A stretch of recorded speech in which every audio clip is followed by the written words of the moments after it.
You have Microsoft Word? I've had it forever. That's all the prep I do for the pod. Everything I do is in Microsoft Word. Even when everyone at this company uses Google Docs and forces me to use it, I still do something on Word and then transfer it over.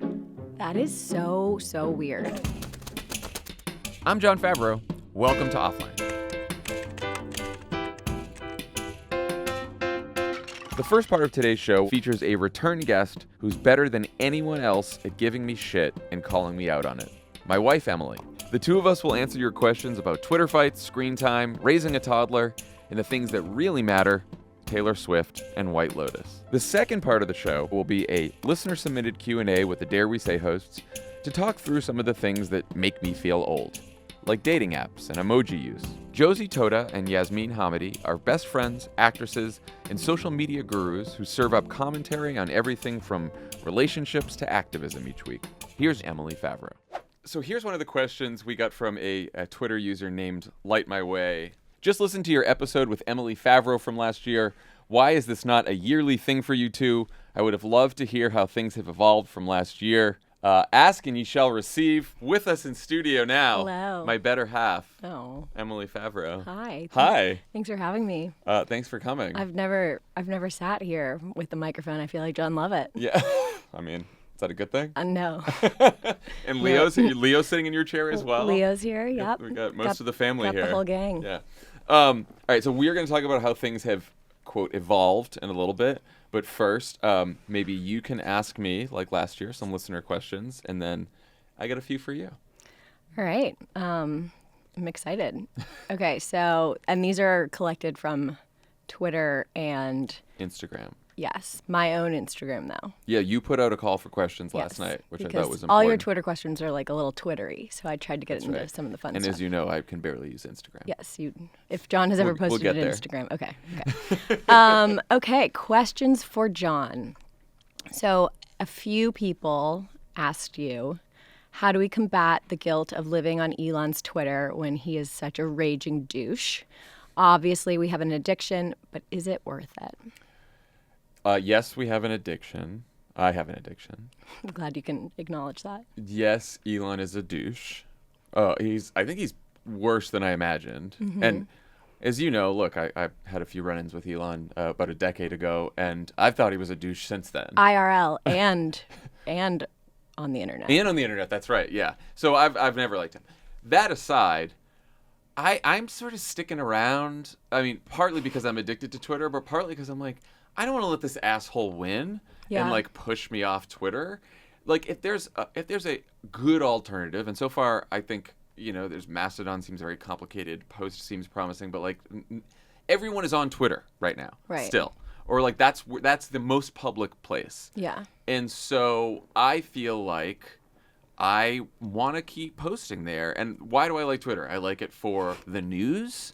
I think that's most important. It curates news for me, and I'm in the news business. I think sometimes it's funny. We talk about funny tweets sometimes. You feel very defensive. I just want to remind you that I did not ask you this question. That's how I always talk about it. Yeah, this is I'm from always battling people my on the internet. Okay. I think sometimes tweets are funny, and I think like there's a lot of nice people on Twitter too. There are nice people on Twitter. And I want to stick it out for now. And like Elon's a douche, he can be a douche all he wants. Right. I'm trying to. Some people were offering suggestions about how to like make the experience better. Like I now only get notifications from people who follow me, which has already improved the experience. You used to get notifications from just everyone on Twitter? Not like notifications popping up on your phone. Yeah. But when you go to your mentions. Your mentions. Now my mentions are just people who follow me. Oh, interesting. Okay. Which has already improved it. I love that for you. So there we go. Okay, well, Sarah asks, if Twitter shut down tomorrow, what app would you accidentally open the most while breaking your Twitter habit? I mean, right now, I think I'm opening Instagram more than I used to because I'm on Twitter a little bit less. Okay. Though you got me into TikTok a little bit too. I mean, TikTok is fun. I'm not a TikTok poster myself, but I love to consume it. I also think the algorithm is better. Like they have figured out exactly what you want. Like, what does your TikTok look like? Right now, my TikTok is White Lotus commentary and Taylor Swift stuff. Honestly, I love that for you. And like random political stuff too. Oh, really? Yeah, I'm getting just 'cause of the people- zero political just on 'cause of- TikTok. Just because of the people I follow. But here's the thing. You with follow people on TikTok? Well, I didn't. When I first signed up, I started. It like offers you people to follow who are in your contacts. Okay. And so I haven't followed a few because then you told me that's not really what you're supposed to do on TikTok. Well, I don't even know. I don't So even it's know. like it like showed me Travis and it's like follow Travis. I think I follow Travis too. Yeah, so it's stuff like that. Okay. But I don't follow too many people. Anyway, but the only challenge with TikTok is I'm not always in a spot where like sound can play on my phone. That's how I feel. Exactly. So it's like sometimes when we're just like sitting around after Charlie's gone to bed, we Right. can watch TikTok because it's like Yeah, and there's like nothing more annoying than someone listening to sound on their phone in a space with someone else. Like, but then do we like put headphones on and just fully not speak to each other? You know, like that feels like a slippery slope too. This is another reason I'm addicted to Twitter because it's like I get that we're all visual now and Instagram is nice, but I'm like I just want to read some stuff. That's how I consume information is reading it, and you can't really do that on TikTok or Instagram. Remember when we couldn't find anything to watch and I made you watch TikTok on my phone with me, and we did it for like an hour? Yeah, it was actually really fun. I know, it was great. Speaking of TikTok, Eve asks, when will Jon make an appearance on the Crooked TikTok account doing a TikTok dance? Never, and I imagine you would divorce me if I ever did that. I was thinking about this question. I am telling you here and now, if you want to dance on TikTok, you dance, Jon. Jon is very coordinated. You're a good dancer. Can you imagine? I think you could do it. I don't think that that's what the Crooked fans want. I have a friend who has danced on TikTok. No, you don't. Yeah, I'm not gonna name him. Who's dating? Who's engaged to a much younger. Oh, yeah. I know. And I think that was. Yeah. I don't think that was great. Yeah. Okay. I'd retract my allowance of you dancing on TikTok. I think I follow the Crooked TikTok. It's good. Yeah, it's great. It's pretty great. We're crushing it. Okay, and then a few people asked, I think this one was mainly from my Instagram story, but I think you should try to take this one. Why are some husbands so bad at capturing candid moments? Yeah. It's funny because this has been a complaint of yours for quite some time. Well, I think we should adjust the question here. It's not even candid moments. It's just like, hey, could you take a photo of me with my child? Like, I'm with him a lot. Here's the thing, though. It's not like I'm taking a ton of pictures and I'm just not taking pictures of you and Charlie. I'm not taking many pictures at all. No, I know. I don't think... And I think this is more... I didn't think it was like a husband thing, although judging by the responses that you got to your Instagram post, maybe it is a husband thing. I thought it was more of like I was going to blame this one on generational because I just don't, I didn't, because I didn't grow up with a smartphone, I don't think about like taking pictures all the time of everything. I just don't do. Now, I love when you take pictures and I know. You're always like cuddling Charlie and then you like look over at me like seeing if I'm taking a photo, and then you're like, "Oh wow, look at all these cute candids," and I'm like, "Yeah, I'd love one staged photo, just like me and Char snuggling on the couch." And then when you do take them and I've posed, they're like somehow terrible. So you just have like a lifetime supply of like, Dad. Everyone's like, "Are Charlie and Jon so close?" I'm like, "No, they just like, I mean, they are, but like, so am I." That should be a resolution for next year. To take more photos? Take more photos of you, as you call it, proof of mom. Proof of mom, yeah. I'll take more photos of you too. Proof of life. I gotta have the impulse to take more photos in general, and then I gotta be better at it. I'm just also not good at taking pictures. I don't know why. Well, I think we can work on that. I think it's a great resolution. You spend you do a lot of posed pictures, or you have us all pose, and you spend a lot of time figuring out just the right lighting, all that kind of stuff. I'm just not good at that. I mean, I feel like that's an excuse, and I think you could use more of your phone camera and less of its other apps. Okay, great. Note taken. Thank you. All right, there's a few questions for both of us. Sarah asks, what's been the best thing about raising a toddler with all the tech we have available in 2022, and what's been the hardest? This was a great question. So I think one of the best things is just all of the like videos of how to use baby products and things like that are at our disposal. Like, you left the house today and I was on like my 16th YouTube video of how to install a car seat. And like same with like the baby Brezza. Like anytime there was a baby thing, like I never read instructions. I just watch a YouTube video and there's already some mom or dad or caretaker who has done it. So I think that has been very helpful. I don't know how people were able to parent before Google, because like when something happens with your child, you can just Google like, you know. Yeah, like smearing poop on crib. I'm glad you said it, because that's, smearing poop on crib was one that we Googled, and it's like, that's a sign that they're ready to potty train. Right. And I was like, I would never have guessed that. I mean, who would we have talked to no, for but that? like think about it. Maybe you would have, because it's like, I think if you remove Google from that situation, you'd be like, oh, he's interested. I don't know. But what would have happened then? I would have called my mom, you would have called your mom and be like, hey, what happened? Did we smear poop on things? And what would they I mean, have your said? mom would have like a note taken of the day you did it in 1983. But that is another conversation. I was going to say, one of my best things about the tech we have available is the fact that Charlie gets to FaceTime our families. That's true. Right? Like, I mean, my parents live close by, but he still FaceTimes them. Your parents don't. He gets to FaceTime. Yeah, last night he watched Frozen on my phone with his cousin James, who's 4. Yeah. And like my sister and I were just talking to each other, but James kept being like, I can't see the TV anymore. And I was like, is this a good thing?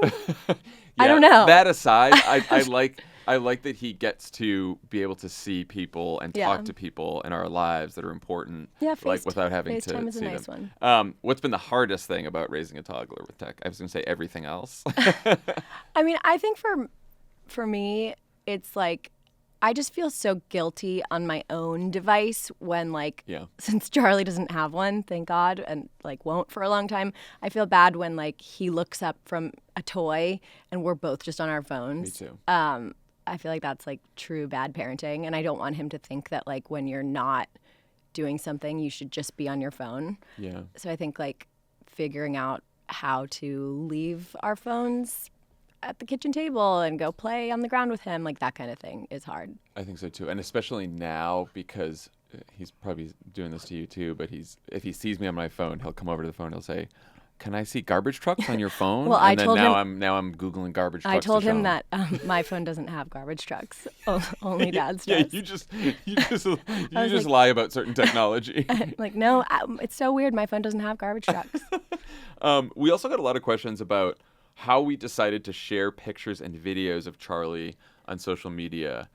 Which, I'll be honest, I don't know how you thought about you and I didn't really talk about this. Yeah, that's what I was going to say. Like, this probably should be a private conversation. But it never occurred to me that we wouldn't. Yeah. Isn't that funny? Like, I don't know why. Yeah, I mean, I was thinking about that too. Like, I know a lot of people like put a little emoji over their kid, and there's all these conversations around like, when he's old enough, is he going to hate that we shared him without his consent? And like, I honestly think that is a bridge we can cross when that time comes. Yeah. For me, I mean, specifically talking about like Instagram, I've always just kind of used Instagram as like, here's what's going on in my life right now. Obviously, like edited and made a little more fun than my life actually is. But this one does. Yeah, but my life right now looks like Charlie, and he brings me joy, and like I like to share the joy he brings me with my followers. And if someday there's like something up there that he doesn't want when he's 8 or something, like take it down. Yeah, I don't know. I don't know. And we try not to like. I don't think we post anything that would embarrass him, or at least we think it would embarrass him. I posted something of him like using a tiny potty, and then I was like, yuck, that's not for Instagram, but I like reflected on it a day later and like took it down. Hey, here, this is when you were shitting as a kid. I know. A lot of Charlie, honestly, this podcast, like maybe he doesn't want us doing this. Maybe we should get rid of this. It's hard. And I mean, there's some things that if they're like super personal, I'll like just share them on. We have a shared album with both sets of our parents. Yeah, we do a lot of sharing there. Or like I use the close friends function on Instagram. I know helpful. You don't know how to use it. No, but like, that's beyond me. But I'm gonna try to learn that one. I'll sometimes use that. I don't know. We're probably not doing it right, but we'll figure it out. Yeah, I think we're fine. Jessica asks, how do you track house kids' social stuff between you two? Apps, shared calendar, whiteboard? I will take this one. Yeah, go ahead. Since I do take this one. I, as you know, love a Google Calendar invite. Love one. Would have loved one to be invited on this podcast. Oh, well, see, I don't think I've ever sent one. You haven't. But what's interesting is I can see your work calendar. Yeah. You cannot Thank see God. my personal calendar. No. If you want to, you can. But if I'm doing something where you need to know that I'm like fully out, I will send you to your work calendar an invite of what I'm doing. Yeah. Or like Charlie has this. I found at first I thought it was a lot. You sending me all these Gmail It's invites, crucial. Google invites. Sorry. Oh my God. I don't even know how to. Yeah, I know. This is. I think you can just say like cal invite. Calendar invites. But now, I find it incredibly helpful and calming because when I feel overwhelmed by my schedule, at least I can look at the week. Well, your calendar is devastating. It's like, I know. It's like eat lunch. I do have to put eat lunch. That's I have to so put sad. like travel time to something else. That's so depressing. Yeah, so it's good. No, I just like them because then you can see the week ahead. I often send them to you with no context, like a child's birthday party. Yeah. That one sometimes I'm like, oh, who is this? First of all, who is this child? Who is this 2-year-old that now I'm going to spend my Saturday at their birthday party? Oh my God, your life is so hard, John. Yeah. I also like old school to-do lists, as you know. So I'll like write out a weekly to-do list, put it on the fridge. You're extremely organized. When it comes to that kind of thing, yes. Yes. I like to know what the week ahead looks like. Yeah. All right. There's some questions for you from listeners and followers. I feel like these ones were for me. Yeah. W.S. Newman asks, might be a whole episode, but I think mom group online culture is especially wild. Do you engage? I agree that mom group online culture is wild. I mean, I think that, like, defining engage is interesting here because kind of the way I'm like a TikTok consumer, I am a mom group online consumer.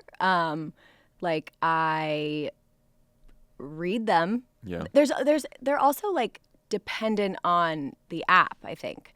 Like when I was pregnant, I was on the like what to expect when you're expecting app, and you could like read these like old school chat forums of people who had your due date, and like they were crazy conversations happening in there, and they would kind of like spin me out because I'd be like, oh, that's not.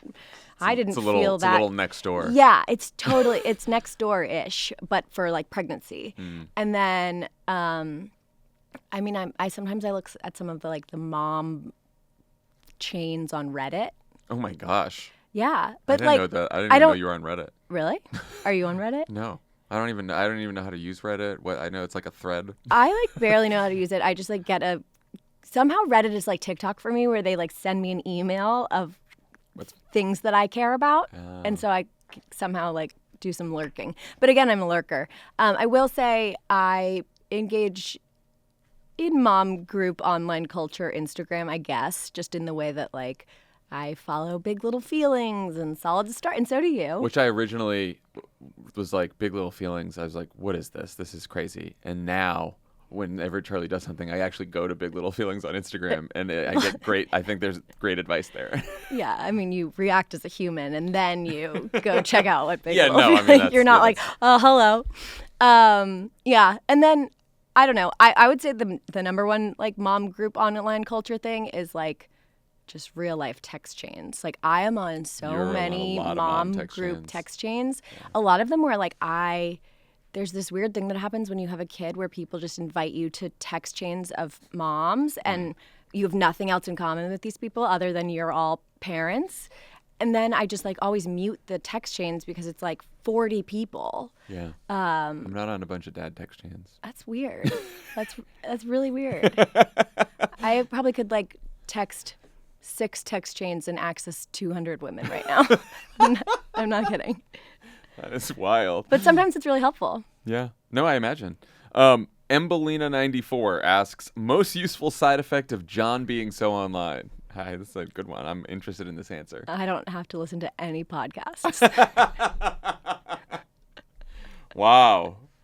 Okay. It's true. If something is happening, if there's like breaking news, you will text me. Yeah. I consume the news, but at dinner, like it's nice to talk about current events, and you always give me kind of like a. I'll give you a curated version. Exactly. I give you like a 5-minute version of Pod Save America. Yeah. Okay. And then I listen too often, but too. But Me I too. have so many mom texts that it's tough to make the time. Of course.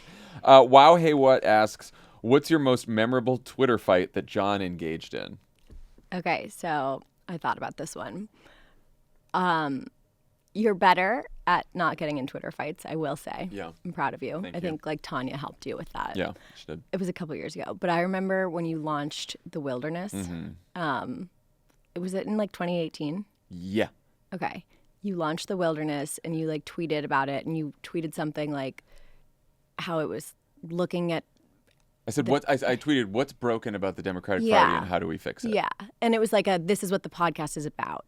And all these people, all these Democrats were like so mad at you. And like, but because it posited that the Democratic Party was broken, which people could not handle. Okay, but the problem that I had with it was isn't even like a Twitter fight for you because you didn't really engage, but like people we know tweeted mean things at you. Yeah, people in politics Yeah. that we knew. Yeah. And I was like, I know these people. And you kind of like let it slide, but I still remember who we know who was mean to you about The Wilderness, and I hold grudges. Good. Yeah, no, I don't hold grudges. You do, which is important. That was ridiculous. Well, you know what? Because it's like, and once the podcast came out, none of those people complained about it because it was like, yeah, I was going to tell you this is constructive. Yeah. I'm not being an asshole here. Right.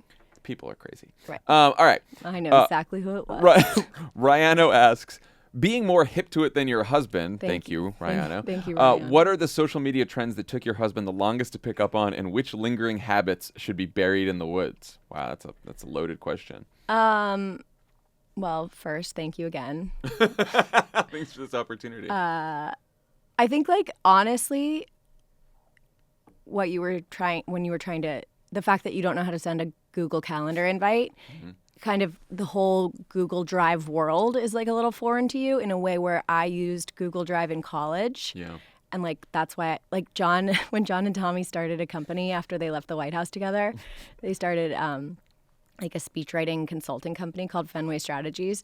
And they came home one day and Jon was like, yeah, our new assistant just introduced me to something called Google Documents. And I was like, oh my God. Like, I'm a Microsoft Word person. I know. Still I like track changes. I can't even believe you sent me, I like begged you for some of these questions in advance and you just like emailed me an attachment. Yeah. And I had to open it in Google Docs. You have Microsoft Word? I've had it forever. That's all the prep I do for the pod. Everything I do is in Microsoft Word. Even when everyone at this company uses Google Docs and forces me to use it, I still do something on Word and then transfer it over. That is so weird. No, that's my generation. Don't say your generation like we're not like this is a terribly we are 9 years apart. That's how, But like they were formative years of Microsoft Word to Google Docs. Correct. And all through and also I hate the idea of as a former writer, as writing. What are you writing? Yeah, babe? what am I writing these days? As writing in a Google Doc with like 10 other people in the document watching me write. Like, leave me alone. I want to just write, and then I'll send it to you. I don't want people watching me write. Okay, I hear you on that.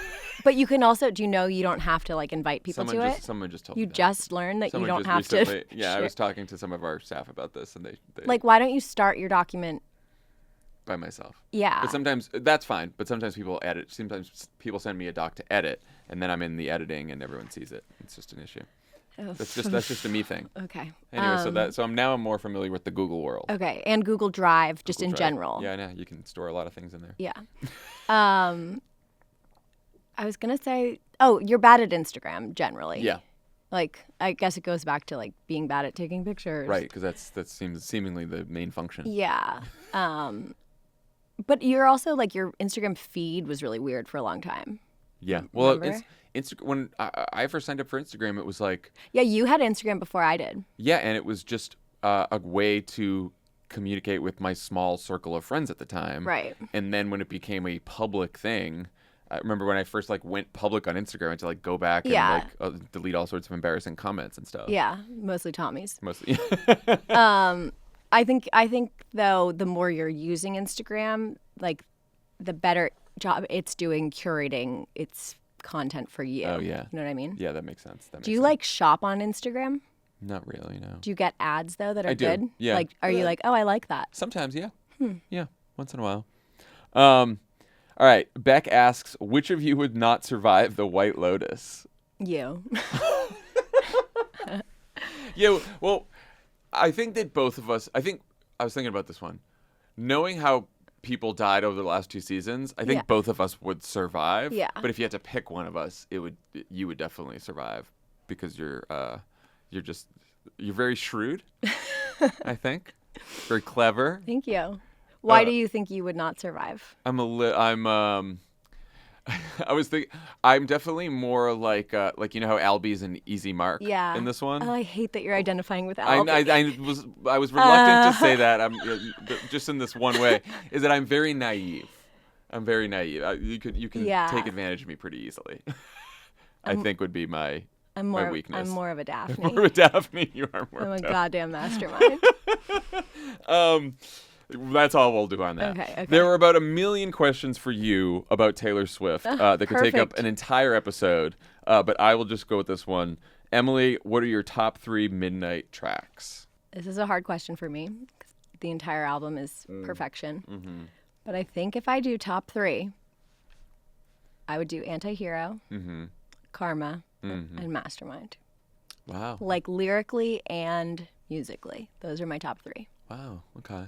You know I'm a big lyrics person. I know you are. Which is weird because you're more of a straight music and then you listen to the lyrics. Yes, which is interesting. Yeah, because I always go music first. Which is weird since you're a writer. But I also grew up playing the piano. That's true. And I think it was so the music gets to me first, and then after I listen to the song a bunch of times, I really get into the lyrics. Which is why I think "You're on Your Own, Kid" is one of my favorites that I got to because the more I listened to the lyrics, the more I liked it. I also like Maroon. Oh, that's so sad that you related to "You're on Your Own, Kid" more after listening to the lyrics. It ends up being, I think, we talk about this I think it's a hopeful song at the end. I don't think it's as sad as everyone thought it was at first. I think it is a track 5 though. It is a track 5. What was the other one you said? I like Maroon a lot. I like Maroon. And I like Anti-Hero too. So, okay, before we go, we will attempt to answer the initial question about how my online habits have evolved since we did this episode last year. Our producers have helpfully come up with a report card with different categories in which you can give me a grade. Okay. A, exceeded expectations. B, good effort. C, same old. D, room for growth. F, fiasco. I mean, I know what an A means. I know, but they came up with words for each of them, so I thought I would read them. Okay. All right. Do you get any like pluses or minuses, or are we just you doing can straight? do pluses or minuses? Yeah, no, Okay. that's our rules. I was a real B plus it's our kind house. of We student. make the rules. You would have been upset with an A minus, right?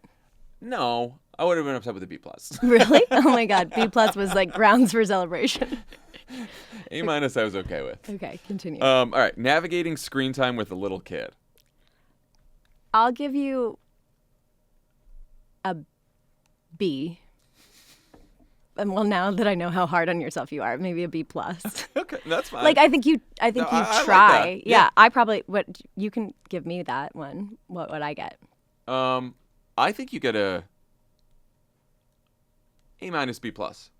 Okay, well, I mean honestly, now that I know you're with him a lot more, so it's no. a tougher... I'm more still stuck on the fact that you think like a B plus is not a great grade. No, that's just for me. I think this is a different grading system. Okay. I'm talking about me in college. Okay. Don't worry about giving me a C or something. That's not. Okay, I understand. Thank you. Thank you for what you said about A minus. I'm thrilled with that grade.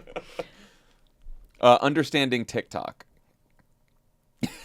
I think you're gonna get a C. Just because, like, you know how to access it. Honestly, I think a C is generous at this point. And I want to know. I don't know what's going on with my algorithm. I don't know how to change it. I don't know what's going on. I don't know. That's the thing that's so crazy about it, though. Like, I don't know how to change it either. I just like it. Consuming it. Yeah. Interesting. Getting in Twitter fights.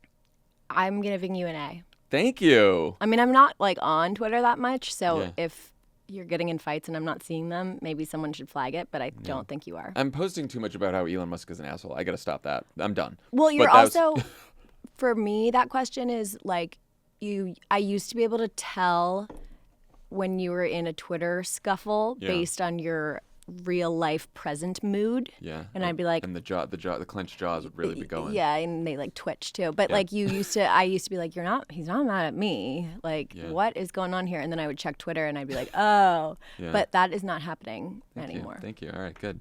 Peeing with phone in hand. F. Like, you're peeing. Just put it down. I don't know why. It's like I should just have that time for myself, just for thoughts. Also, yuck. I know yuck. Yuck. So gross. All right. In general, screen time. My average was 6 hours and 15 minutes in 2021. Is that a day? Yeah. No. That's I think it is a day. There's a lot of laughter gasps in the studio. Emma's just basically been shaking her head through the whole interview. Do we know what like a normal person's is? I don't know, but I just checked before we did this. 6 hours is a lot of your day. It's 4 hours and 25 minutes now. Oh. Last year was 6 hours 15 minutes in 2021. 2022 it's 4 hours and 50 minutes or something like that. Maybe lower, 40, 30. Okay. Well, I mean, keep in mind it's screen time every time you. It's open not like your phone. on Twitter. Yeah, no, it's like every time you open your phone. Yeah, I'm also thinking like you get up at 5 a.m. Right. A lot of hours in the day. And then we sort of have like an hour of screen time at night separately once Charlie together. Goes to bed. Yeah, right. So it adds up. That's interesting. I will say, like, you also have a lot of other screens. Like, you got your laptop, you got your iPad. That's fair. You know, I would say you're pretty much constantly seeing a screen. So are we getting any? Do I get any improvement for the? I mean, numerically, it did go down. Yeah, I mean, I think you're doing better about putting your phone down. Okay. I could hear there's a reluctant tone there, but I appreciate. No, I mean, also like part of me wants you to have your phone. You know, like what if I need to contact you? Yeah, that's right. I'm always available. You are. Always available. You're extremely that's available. That's why if you can't reach me, that's when people get concerned. Yes, exactly. You're at a White Lotus somewhere. Thanks for doing this. This was fun. I loved this. I like that this is going to be our annual tradition now. Is it? I think so. I might not be available next year. Okay. Check my calendar, my Google Cal. Emily Favreau, thank you for joining Offline again. Thank you for having me. Josie, Totah, and Yasmine Hamady, Hi. hosts of the fantastic show Dare We Say. Welcome to Offline. Oh my God, we're so happy to be here. Thank you for having us. I mean, our producers have wanted to do this crossover for a while now. I think mostly to have fun at my expense as a 41-year-old who is hopelessly out of touch with the social media habits of 20-somethings. And I'm always down to be embarrassed, so here we are. I think you're selling yourself short. I think the younger children, I think you'd be happy to hear that you have quite a big fan base among you do. Among the Gen Z, the children. I already love this They episode. love you. Yeah, you're like, this is actually the reason why we're doing this episode. This so is what I wanted to it. hear. You know, before you came in, I actually was doing the intro for Dare We Say, and I was like, we're going to be with a 37-year-old. So I thought you were 37, and then Caroline quickly shut that down. So No, I'm not. No, my younger brother is, who Josie knows, is that age. Yes, who played my uncle on a short-lived television series called Champions. oh my God. Shout out Small Andy world. Favreau, where I also played a South Asian character. So Already, and the times were different. Times were different. It was, I don't even know how times many were years different ago back now. then. Yeah. Times were different. Well, so we asked people for questions, and just as an example, I got this reply that was definitely not a question. OMG, Favs is like their grandfather. So that's one thing that happened. How does that make you feel? Fine. Okay. You're like, I sleep well at night. I don't care. I have a few actual questions for the two of you Please. about your experience being the most online generation yet. But feel free to jump in at any time if you have questions, comments, mockery for me, whatever. Slay. Okay. First question. What do you think is the biggest generational divide in terms of how older and younger people use and think about social media? Wow. Yaz, you want to go first? Yeah. Okay. So first of all, love that you called me Yaz. I'm so grateful that we're on that. We're on that. We're on that level now. That's how we are. I think the big one is my parents always say this to me. Why do you want to put your whole life on social media? Why do you care to share everything on social media? What you're doing, whether that's a story, a post, tagging the location, whereas my parents are very removed from that. So I think our generation want to capitalize off social media and make something out of it. Whereas I feel like your generation kind of wants to share it in like a more playful way. Does that make sense? It does make sense. Okay. Well, I mean, Josie, why do you, if you agree with your co-host, why do you feel like you want to share so much of your life on social media? I think as young people, and specifically our generation, we have a tendency to want to feel closer to other people and to feel less alone. And I think we have capitalized off of social media and weaponized it as a way to connect to people who are like us, especially if you are from a marginalized community. I mean, even just growing up as a trans person in, Northern California, I didn't know anyone else who was trans. I had never met a trans person. I had never even heard of a friend knowing a friend that was trans, and having social media to kind of make friends online or just get advice from like a big sister or an older friend that you would in real life was instrumental. And I think young people really understand the power of connection. I think that this might be, I mean, it could be untrue, but in my opinion, I would say that most of the polarization we see in media is coming from older generations. And I think younger people are actually trying to merge that divide. 100%. That's interesting. I think I'm an interesting case. My generation is an interesting case because I think we're sort of on the edge. Like, Right. I spent the first 20 years of my life without social media. Yeah. And then I have spent the last 20 on social media. I feel like when I started to get on social media, like when I first got on Instagram, it was a place to connect with friends. Yeah. Which is what you guys are talking about, which I really loved. I think where social media, at least for me, has gotten worse is when those connections go beyond just friends or people that you meet online that become your friends, and it's instead the whole world that you're talking to and dealing with and hearing from all the time. Oh, yeah. I think social media is such... What a convenient place to have an opinion also, because you can hide behind a screen. There's a lot of like user 7321, user blah, blah, blah, like a lot of catfishes out there that are so willing to just put their opinion out just for the sake of putting their opinion out. Yeah. And I feel like I think there was a study that did this, that the majority are men in like the Midwest or like the South of the United States that are like in their 30s that just love trolling. Yeah. And this is big, I don't know, with the gaming community or whatnot, but they love having an opinion and starting havoc just for the sake of havoc. Yeah. And I think that's the difference also, because like they're not exactly your generation, but they're not ours. They're right in between us. Yeah. Do you know what I'm saying? Yeah, sort of lonelier dudes. Lonely men. Dudes. Yeah, that just they resent people having a community. Therefore, they're coming in and trying to rip it apart. Yeah.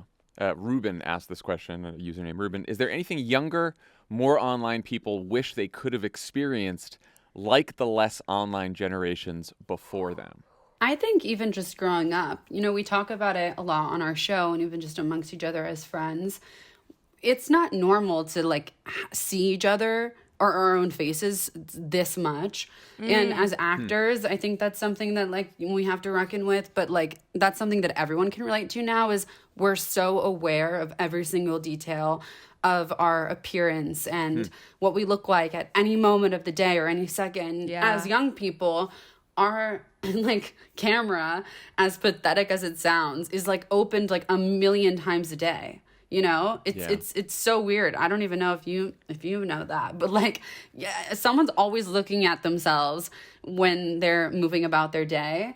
And I think just growing up is something that we miss out on, like having a genuine puberty experience without having to have every second of their lives documented. And I think that stunts a lot of growth in people. Huh. Yeah, 100%. I think it's also, we don't go outside as much. We don't like the very simplest of things. We don't enjoy the basic aspects of life. Like that I'm at fault for this too. Like when I go outside or like in the trees looking really beautiful, instead of like going to touch a tree or like look at a tree, I'm like, let me take a photo of this first. Yeah. Like let me document this first in story. Or when I'm going out to a restaurant and the food's really beautiful, instead of like being mesmerized by the food and being like, I can't wait to eat this plate, I'm like, let me take a photo of this first. Let me show the world this. I remember, I think it was Earth Day, like many years ago, in like 2008 or whatever, and Disney Channel stopped all programming for an entire day and said, like, you just need to go out and play outside. And that memory just came back to my head. I was like, there would never, and we didn't have Instagram. We didn't have Instagram then, me sounding like an elder when I was literally 6 years old. Back in the day, she's been through it. She's had growth. She started in the sticks. Please, chip on her shoulder. You've come so far, babe. But you can't just shut down all social media, you know? Like, everything is always on. I can't even go 10 minutes without being spoiled by the White Lotus finale because I haven't even had enough time to watch it. And that fucks you up, you know? Yeah. That's emotionally, specifically the White Lotus finale. That's like traumatizing for someone. No, I couldn't watch it even for an hour and a half. And I had to like plug in my phone and I just left it somewhere because I was Yeah. like, I can't even pick up my phone because forget about Twitter. Like friends would text about it. One experience Right. I wish that you both could have had that I used to have when I was in college. So we had instant messenger in college and no phones. We do not have cell phones, or at least not like smartphones. Yeah. So you would go out to a party, you'd go out with your friends to the party, and then you'd have the party. Everyone would split up, do different things, and then the next day you would go to brunch in the dining hall. And that would be the first time you heard about your friend's night and what happened. The debrief. The debrief. The debrief. And there Yes. was a full brunch debrief that never happens now, I would imagine. The because anticipation. The anticipation. And the stories, and you connect over those stories at brunch, and it's something you look forward Yeah. to. And now it's all sort of instant and everything's planned and you know where everyone is all the time. I completely agree. I will say we try to do that. We do something in our friend group where we give teases. Where we're like, okay, well, Yeah. I need to brief you on this, but I'm like, can I at least have a tease? And so we'll give like keywords. Yeah.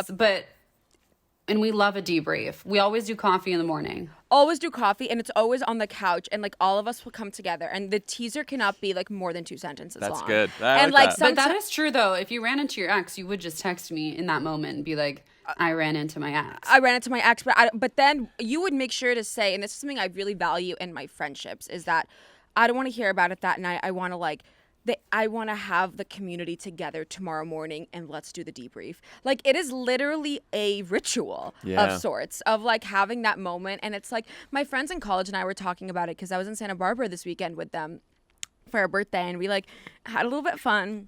And the next morning we're like, let's talk about it. And we were together too. We weren't on social media. We weren't talking about it, but it's like being together on a couch, talking. It's great. Talking tea. Like that is, I don't know. It's Well, rare. part of it is like all my friends, none of us, there's one friend that we have who's still single. And so like now all of it, we're like, tell us your story. Like, did you go on a date? Tell us about the date. Yeah. Because none of us have any other news. We're like, yeah, we're married. We did what married people do. And what is that? Married with children? Married with children, we watch TV till 8:30 or 9 o'clock and then go to bed. Sure. Or if there's like a big night out and we got a babysitter, then we go out till And then the 11 debrief. or 11:30. The debrief in the morning Then on there's FaceTime somewhat with the of a- baby. Yeah, there's I can somewhat of imagine a Emily debrief. like that. That's You're like, Yeah. that Dateline episode last night was insane. Yeah. How much pressure do you feel to post about social or political issues or causes or events? I think it's become so ingrained in our culture. And we also discussed the really tight line between performative activism and posting authentically because social media has become such a utility in our lives that it almost feels wrong to not post about things that are happening in the world if you have time and if you are posting about, your beach bikini pics and what have you. Even to the point where I had written this like sweet paragraph in my notes app one day when I was feeling emotional and was reflecting on the past 4 years that I had been at college and stepping into my gender identity and my truth and myself. And I sent it to my mom, and she was like, this is great, but it doesn't mention anything to do with Iran, and that's where you should be really focused right now.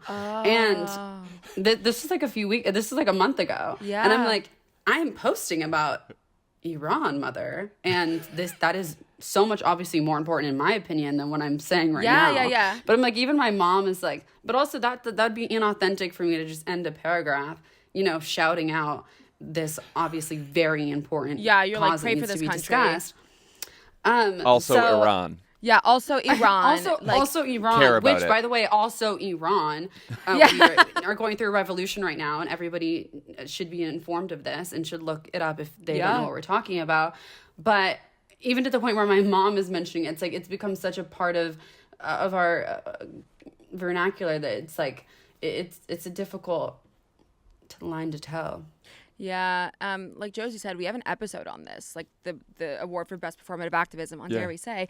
And I'm split. I have two opinions because to a degree, I do believe that if you have a platform, you 100% have a responsibility to post about things.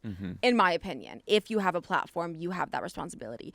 That being said, if it's not authentic, if you're not educated about it, if you've Right. not done your due diligence and your research, don't do it. Don't do it. Like, Because that would be my, like, I do this for a living, right? Yes. Like, I'm a political news junkie, so I'll post about, I Right. can post about most things. But most people shouldn't have to know about everything. No. Like, it'd be nice if you were educated about every issue in the world. But if you're not and you still feel like you have to post about it anyway, I feel like that's when people get into trouble. 100%. And also, you have to protect your peace at the end of the day, too. Because, like, the girls and I have talked about this. There's so many awful things going on in the world constantly. And, like, we're literally burning into shreds right now with our climate. And, like, things can be so daunting and so sad that posting about every sad and horrific issue might do more harm than good. Yeah. Might do more harm than good. So I think taking a step back and just feeling like taking out that pressure, but also knowing if you do have that, if you are on not a pedestal, but people do look up to you and people do come to you for news, acknowledging that and then going forward. Yeah, I think you can make the world a better place and work to improve things without just like bumming everyone out all the time. Oh my God, yes, 100%. We'll all just sit in a pit of our own tears for years. Yeah, and that's know? not helping anyone. No, that's not. Yeah, you only live once. Caro on Instagram asks, you guys should talk about dating apps. They're terrible. I just miss dating apps since I met Emily like right before dating apps took off. Really? So I've totally missed them. Do you use them? Lucky Are they you. terrible? I have been on famously one date on a dating app, so I do not use them. They don't work for me. I'm more of I used to be a really like a Instagrammer dating app person, like using Instagram as a Yeah, dating you were app. a DMer. Okay. I was a DMer. I'm a recovering addict. I don't do that anymore. I don't know where I had the confidence to do such a thing.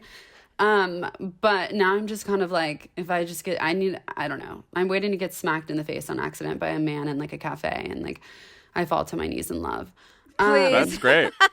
I don't know why our meet cute is like domestic abuse. Please, I'll work I on can't. that. But Yasmine is the person that I get all my dating app stories from. So I actually met my current, like, I hate the word partner so Lover? much, but like my person that I know, I'm. it's like a boring sort Like, of I antiseptic hate it. word. Like my That's why- partner, yeah, like yeah. I'm like we're not 90. Like we are in a committed relationship, but like Yeah. I'm not like this is my partner. Like no, this is my person.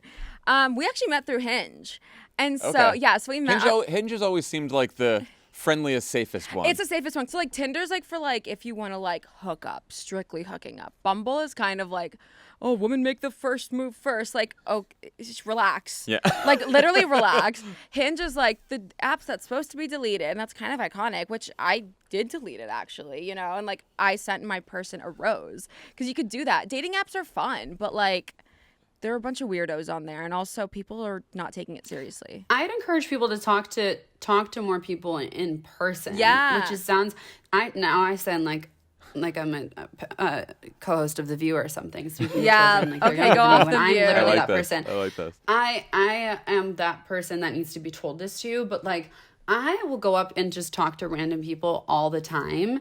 And especially now I've been living in like a foreign country for the past 6 months and I've gotten bored of just life. And so I've gone up to random people and just been like, hi, how are you? And I would encourage it. I think it creates connections that are more genuine and agree. authentic. And you're not hiding behind a phone. You're forced to like show up for yourself. Yeah.